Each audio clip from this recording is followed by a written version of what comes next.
Coucou, alors aujourd'hui on va profiter des dernières betteraves du jardin ainsi que des carottes en râpé. Et puis j'ai envie d'ajouter un petit jus original, donc je vais mettre de l'orange parce qu'en plus elles sont pas terribles celles-là à la dégustation. Donc on va mettre de l'orange. La vitamine C va enrichir les vitamines déjà présentes dans les carottes et les betteraves. Vous pouvez très bien associer les fruits et les légumes qui sont de la même couleur. Et je vais mettre aussi le jus d'un citron vert et ça va permettre aussi que les carottes et les betteraves s'oxydent moins vite. Et je vais pouvoir mettre aussi directement dans la salade de l'huile végétale, de l'huile d'olive.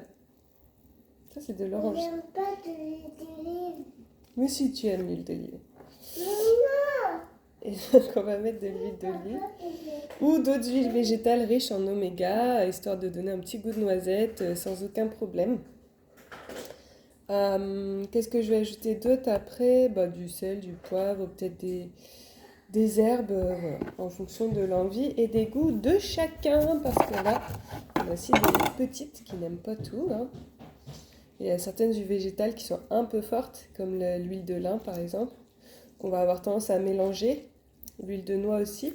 Mais on va toujours en mettre parce que même à cet âge-là, ils ont le cerveau qui se développe rapidement et du coup, ils ont besoin de vitamines d'oméga notamment, qu'on retrouve dans les poissons gras et dans les huiles végétales extraites à froid, notamment les plus riches, c'est le lin, noix, noisette.